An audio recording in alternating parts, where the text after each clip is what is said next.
Takes and Company, episode 23. Andrew Hody with you. Jake and Matthias are both off this week. And since they're my college friends, if you can't find your college friends, you got to go to high school.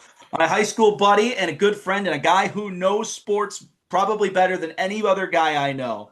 A lot of other sports too, including the G League, including Premier League soccer, including MLS. He knows it all. This is Alex Rowley joining me. A Rowley Ohio on Instagram. He's got a great sports account. You got to check it out. You also could see him as UFL ball knower here. He knows the UFL as well. He's very vast in knowledge on all of it. And I'm super glad to have Alex on the show today. What's going on, Alex? Country roads, take me home to a place I belong.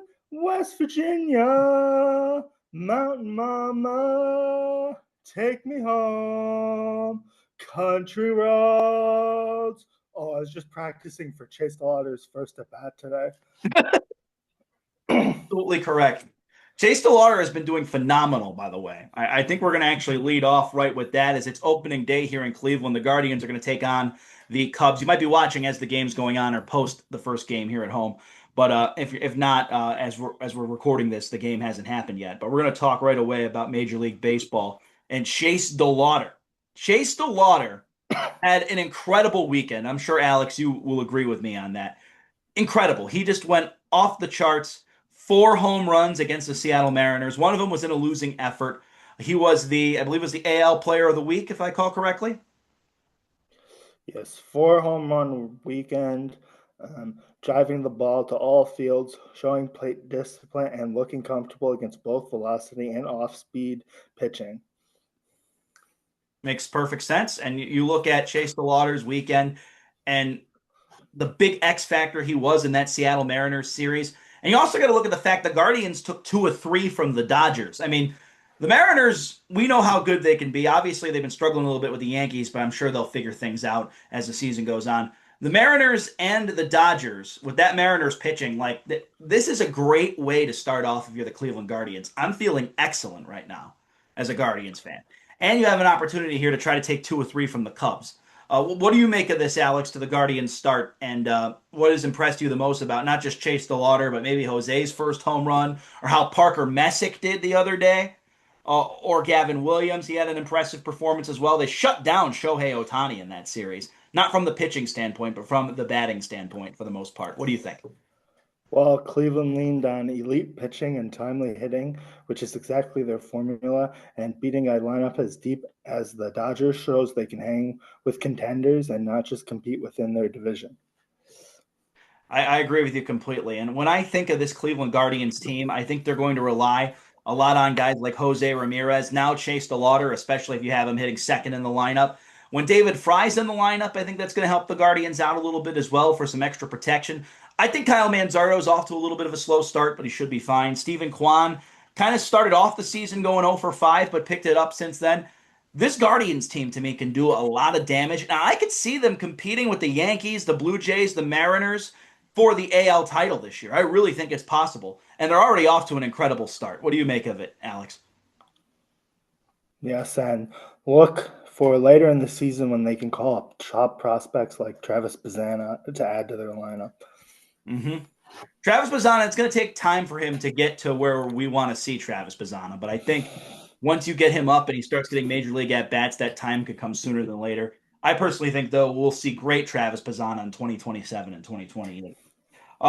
As we mentioned, the Guardians did topple the Dodgers. Great season for them. But I'll tell you what, the New York Yankees are also rolling right now. They starting pitching rolling right now, doing terrific against the Seattle Mariners. I mean, Garrett Cole came back this year, which I think is going to be a huge help for the New York Yankees. The bats starting to come to life slightly. To me, I think the Yankees are a much better team than they were last year. I would say they're probably favored to come out of the American League overall. But the Toronto Blue Jays definitely played them tough all around. To me, though, when you look at the New York Yankees, they've only lost 1 game so far.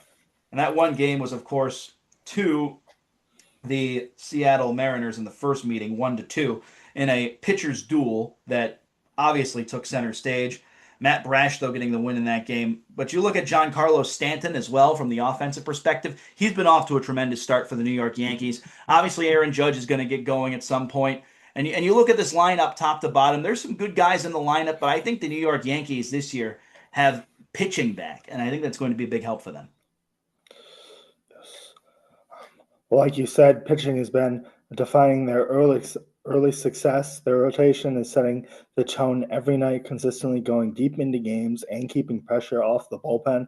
When the Yankees get to this level of starting pitching, it elevates them from a playoff team to a serious World Series threat. I think you're absolutely right. I mean, I don't want to say they're probably better than the Dodgers because I don't think they are. When you look at the Dodgers roster top to bottom, and it's early in the season. You look at the fact that Dodgers did play that awful Arizona bullpen to start the year. That probably helped them out a little bit.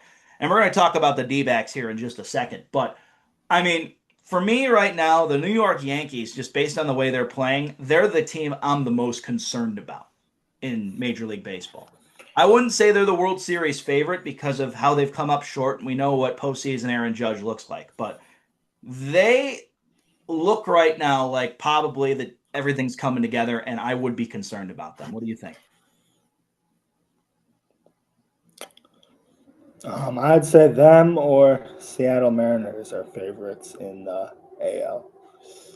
Do you think the Cleveland Guardians could get in the mix? I think it's possible. Um, just depends how good their pitching is and if they can get any run support. They do need run support. I will say this: I'm watching the Kansas City Royals and the Detroit Tigers too. I don't think the Tigers are going to be as good as they've been the last couple of years because I think Tarek Skubal's not going to be with them by the trade deadline. And I also think Kansas City, when you look at their lineup, they have some guys on that roster too. Bobby Witt, Salvador Perez, they're a roster to watch. The Red Sox, on the other hand, they've been flopping a little bit early. The Miami Marlins have kind of taken a little bit of an easy break, and teams like the Arizona Diamondbacks. I mean, the Diamondbacks might have the worst bullpen we've ever seen. They lost 17-2 to the Atlanta Braves last night. The Atlanta Braves are a good baseball team too that might bounce back a little bit this year. What do you make of the entire landscape of Major League Baseball right now? And outside of like teams like the Yankees, the Dodgers, the Blue Jays, the Mariners, which we've talked about already, and even the Guardians, is there any teams you see out there that we need to be keeping an eye on? I certainly say the Braves might be one of those teams, but I also think we should keep an eye on the Detroit Tigers, the Kansas City Royals they just mentioned, and I would seriously look at the Chicago Cubs as well. What do you think? Well, uh, like I said, the Mariners, they're projected as a top three team with strong pitching staff and MVP caliber potential from Julio Rodriguez. New York Mets are ranked highly in early power rankings, building towards a high-end competitive window. Philadelphia Phillies are a consistent powerhouse with high playoff odds. And Toronto Blue Jays are consistently ranked in the top tier of American League competitors. I think you're absolutely right. There's some good teams to look out for. But for me personally, I think keeping an eye on teams like the Cleveland Guardians, they mentioned, the Kansas City Royals, the Detroit Tigers, the Miami Marlins kind of got an easy break to start the year. I'm not really watching them. The Atlanta Braves, I think probably out of all those teams I mentioned, is the one team that could be a little sneaky. The Philadelphia Phillies did lose Ranger Suarez, so how's that going to hurt their lineup is still a big question. But certainly the Boston Red Sox, you know, that's uh, that's something that we have to look at as well because they are off to a very, very slow start. But we'll see. We'll see how it all plays Yes, out. And I think it's going to be interesting to see the what uh, takes place. the Red Sox are off to a rough start, and the issues look structural. Inconsistent pitching, lack of clutch hitting, and defensive lapses are all showing up early.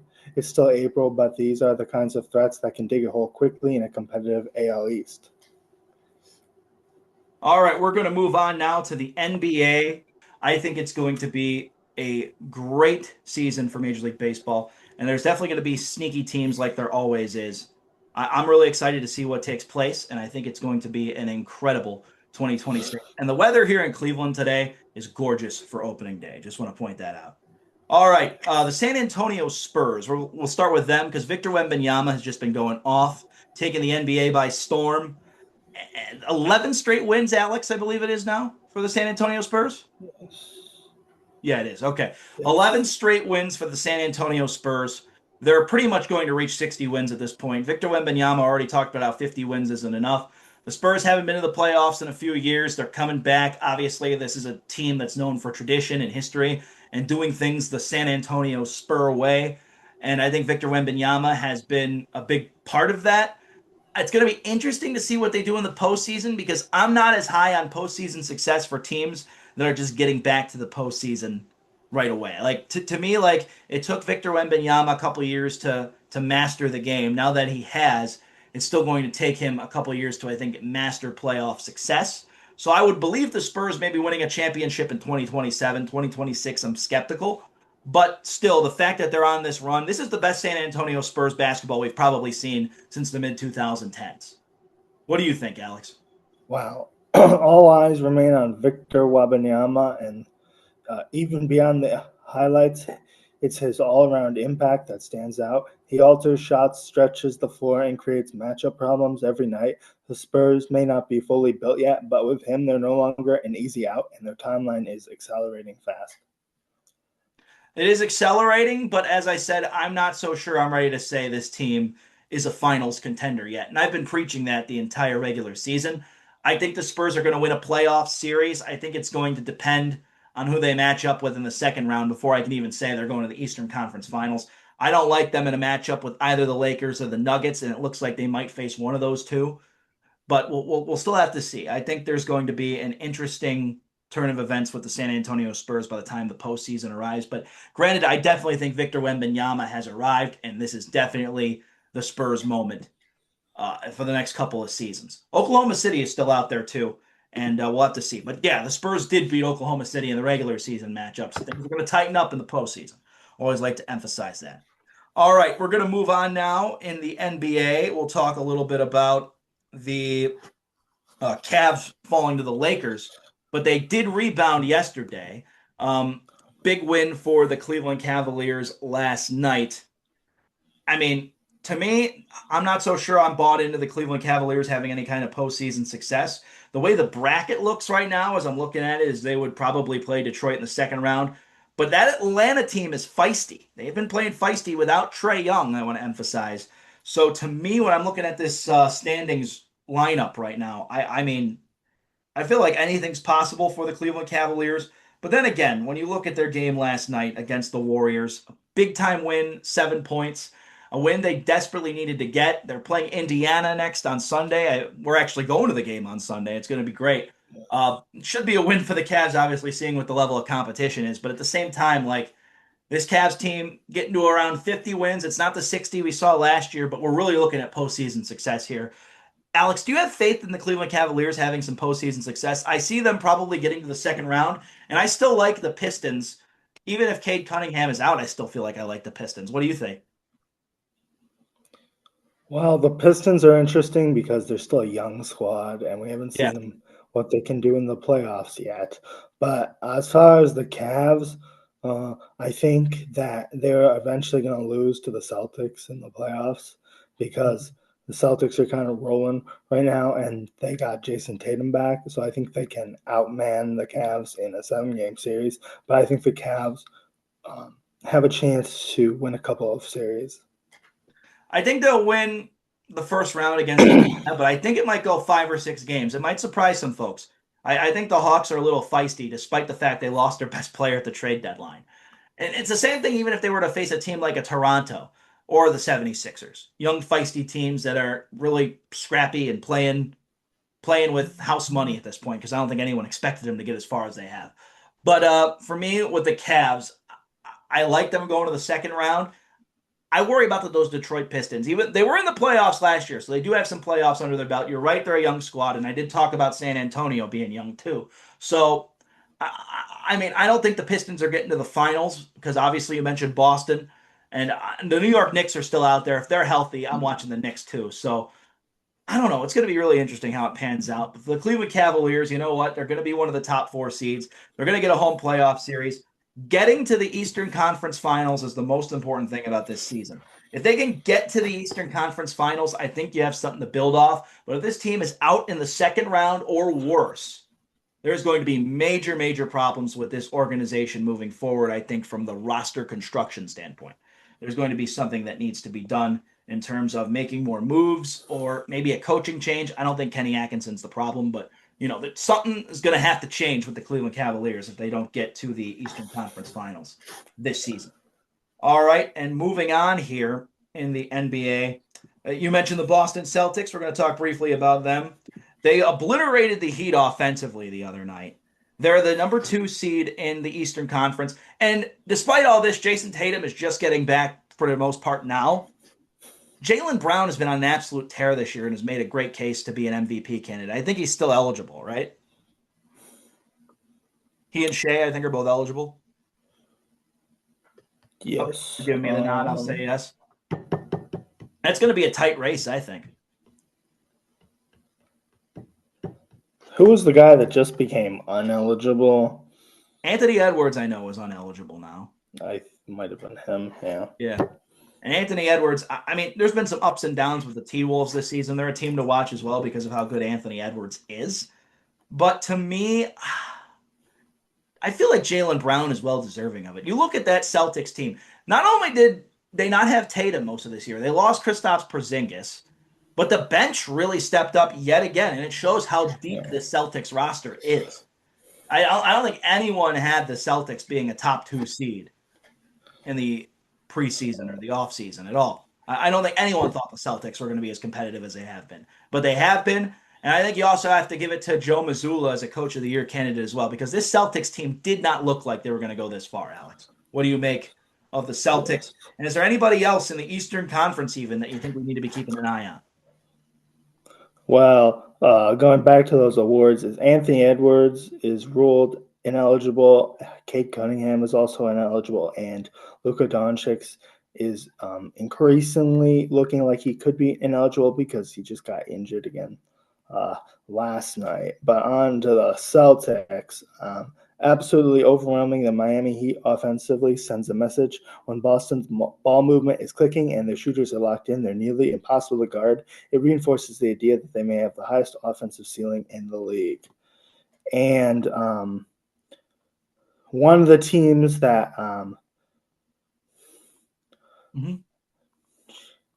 I would be interested to see how good they could do in the play-in tournament and the possible play-ins is the Charlotte Hornets. They've been exceptionally hot, holding a 7-3 record in the last 10 games. And I didn't even think of the Charlotte Hornets. Good point. Elite teams, making them a dangerous threat to move up to the 8th seed. We'll have to see if they can even get up there. The Charlotte Hornets haven't been in the playoffs in a long time. But still, I mean, based on the fact they're probably going to see the Pistons or the Celtics, if they get to the playoffs, it's going to be already a red flag, right? So we'll see what takes place. It's going to be interesting to see how the play-in turns out as well, because I think the play-in, not the teams this necessarily, but I think all the teams in the Eastern Conference that are outside of the play-in are eliminated. So it's going to be a mixture of who's 7 through 10 essentially at this point. I know the Magic have kind of fallen off too, so we'll have to see. We'll have to see what takes place. But playing the Celtics or the Pistons in round 1, I don't think that's going to spell good news for whoever matches up with either one of those teams. Other top contenders for playoff success, we'll go a couple extra minutes here. I know you mentioned the Hornets sneaking in possibly to the play-in. Is there anybody else, Alex, you think we should be keeping an eye on maybe in the Western Conference? I mean, the Lakers have gotten hot lately, but I still am not sold on the bench that they have. I think Luka is the real deal. When I look at the Houston Rockets, they've never really done anything to wow me all season, even though Kevin Durant's there. I'm not worried about the Phoenix Suns. I'm not worried about the Minnesota Well, actually, the Minnesota Timberwolves have been there and done that in terms of getting to the conference finals. So I won't say the T-Wolves for sure, but the Nuggets are the Nuggets. We know they're the real deal too. I mean, I don't really it's hard to make it this year because I feel like it's been interesting with some of the teams that are contending.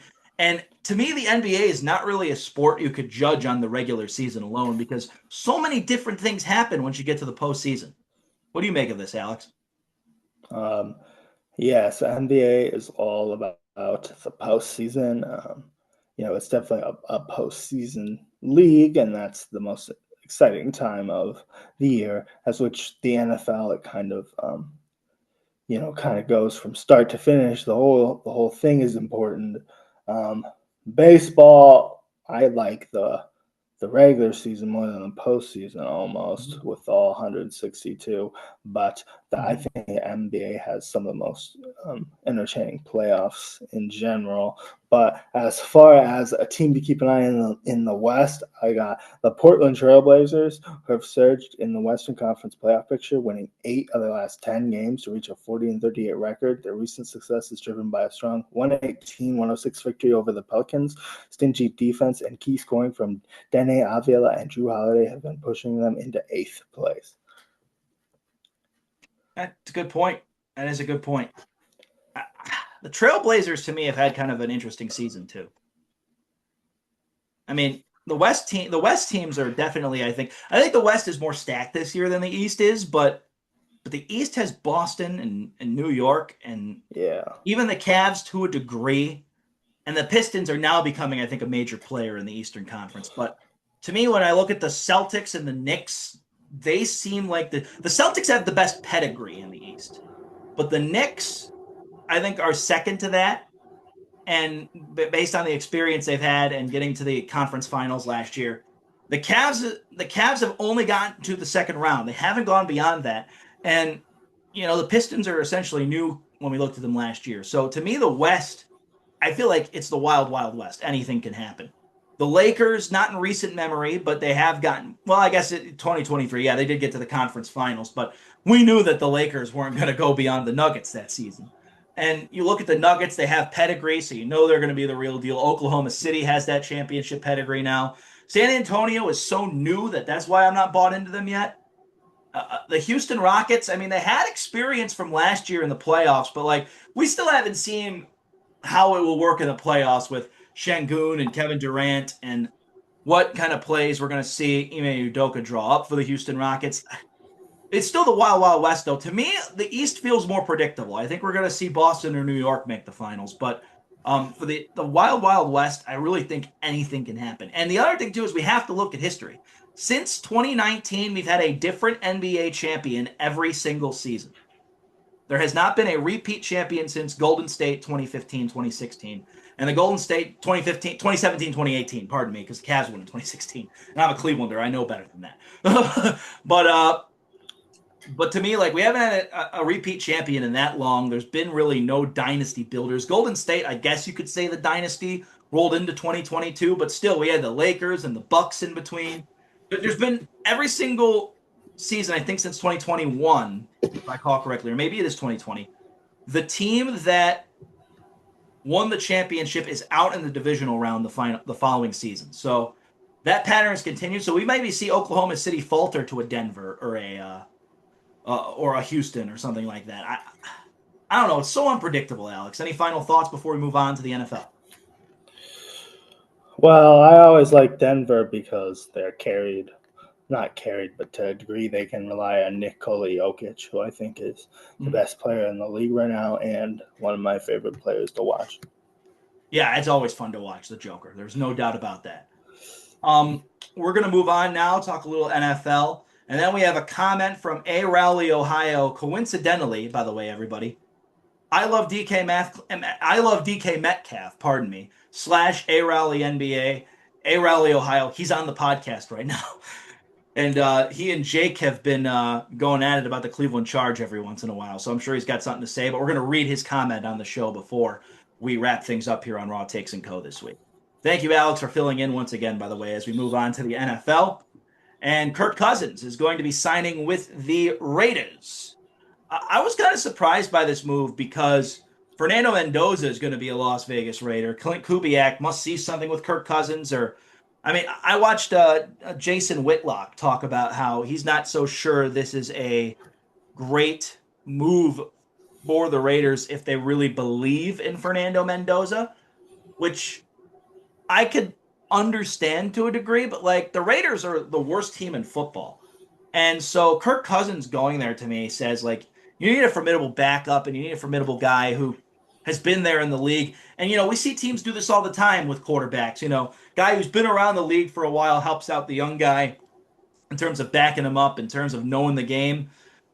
Fernando Mendoza can learn a lot from that, I think. But to me, the Raiders are already such a bad roster. It really doesn't matter anyway because they're not going to be good in 2026. They're going to be good maybe in 2027 and years beyond. But we still have a lot to see from this Raiders team, and we haven't even seen Fernando Mendoza take a snap of professional football. But we've seen veteran quarterbacks go to teams all the time with rookie quarterbacks coming in. I mean, it's nothing new. And obviously, Fernando Mendoza hasn't been drafted yet, so it's hard to speculate that whole situation early on anyway. But I think already we know Mendoza's probably going number one overall. Very likely, probably 99.9999999% likely to go to the Las Vegas Raiders at this point. But Alex, I want to give you some time here on the Kirk Cousins move. What do you think? Cousins brings stability, experience, and proven ability to run an offense efficiently for a Raiders team that's been searching for consistency at quarterback.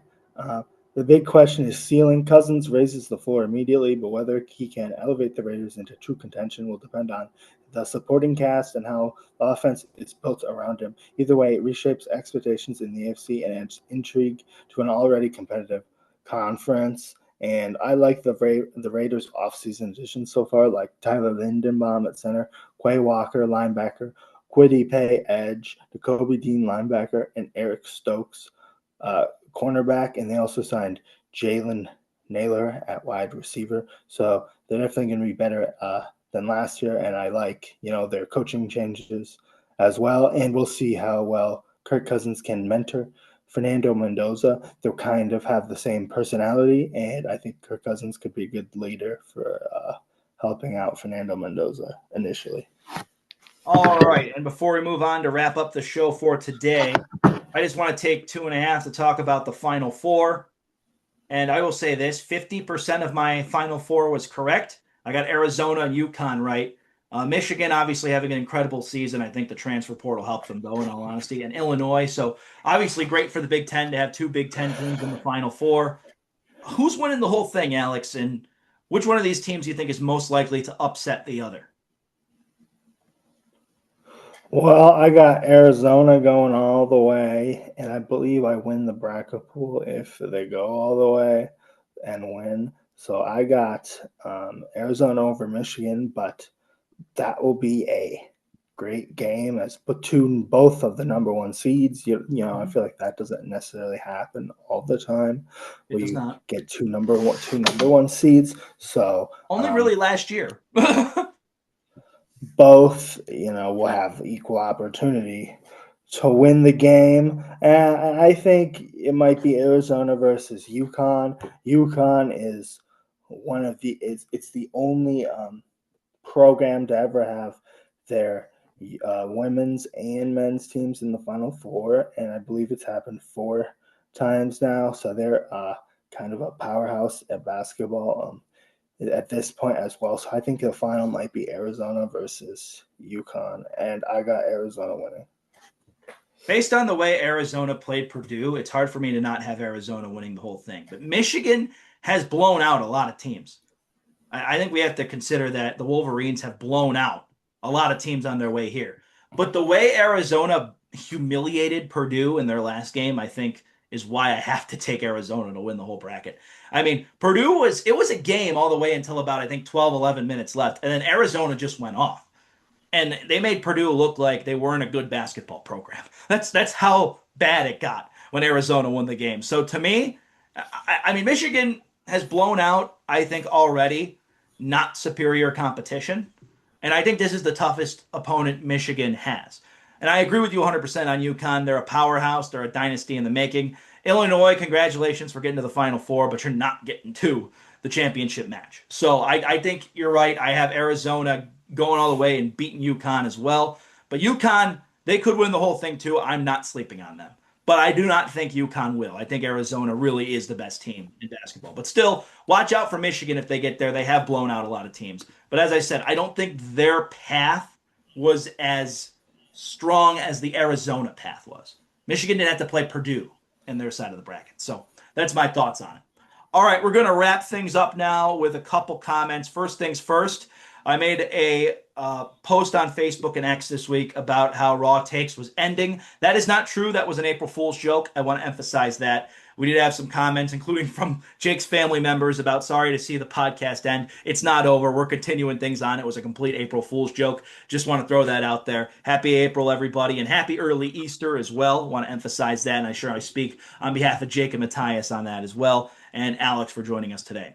As I mentioned, Alex has been I love DK Metcalf slash A Rowley NBA slash A Rowley Ohio, making all the comments on our videos for the last 6-7 months. He's done a great job with it. And we're going to talk a little bit about the UFL now, because that was his comment on the most recent video. And I'm sure he's going to even comment on this video, despite the fact he's in it. He wants us to talk about how the UFL opening weekend showed a clear mix of strong defense and explosive offense. St. Louis set the tone with a defensive win over DC. Dallas looked like an early offensive powerhouse and a big win. Orlando impressed in its debut, beating Columbus, and the Birmingham Stallions beat the Louisville Kings, securing the win with a late touchdown drive. Alex, what do you make of all that? You're the UFL expert, and now you're on Raw Takes & Co. to talk about it, and I know you want Jake to talk about it too. Maybe we'll have him talk about it next week. Alex, the floor is all yours, buddy. Well, going into the UFL Week 2, which starts tonight, it's against the DC Defenders, against the Columbus Aviators. Both teams are looking for the first win after Week 1 struggles. The Defenders look to rebound after a 16-10 loss to St. Louis, while the Aviators look for more explosive production from quarterback Jalen McElden. And on Saturday, we got 2 games, Stallions versus Gamblers. The reigning champion Stallions are led by their coach, AJ McCarron, and they face the Gamblers. Team expected to start Hunter Deckers. Birmingham is considered a heavy favorite here. Louisville Kings versus Orlando Storm. Jason Beam impressed despite a Week 1 loss, making this looked like a high-scoring matchup against a stout Orlando Storm team that looked in mid-season form against the Aviators. And lastly, we got a game that was moved to Tuesday. It's on NFL Network now, and the headlining game of the week features 2 top contenders. Dallas brings a high-powered offense led by quarterback Austin Reed, who broke the UFL passing record in Week 1, to face a tough Battlehawks defense, making this a classic matchup of offense versus defense. And that about wraps up the UFL Week 2. All right. Thank you very much, Alex. And Alex, thank you again for filling in for Jake and Matthias today. Where can we find you, Alex, if we want to get more sports updates going? Well, follow me at A-Rally Ohio on Instagram and X, as well as TikTok. And follow my new sports show coming out later today called Hidden Heat, where we cover underutilized sports leagues, such as G League, Frontier League, UFL, MLS, and future sports leagues as they start up this season as well.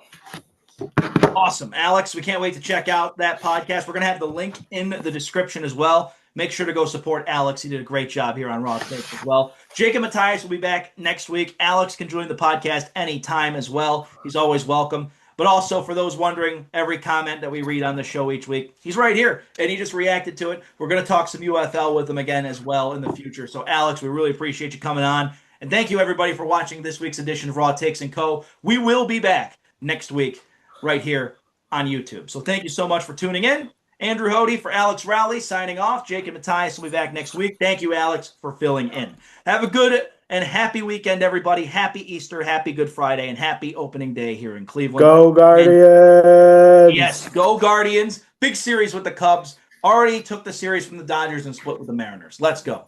Thank you guys for tuning in. Sweet.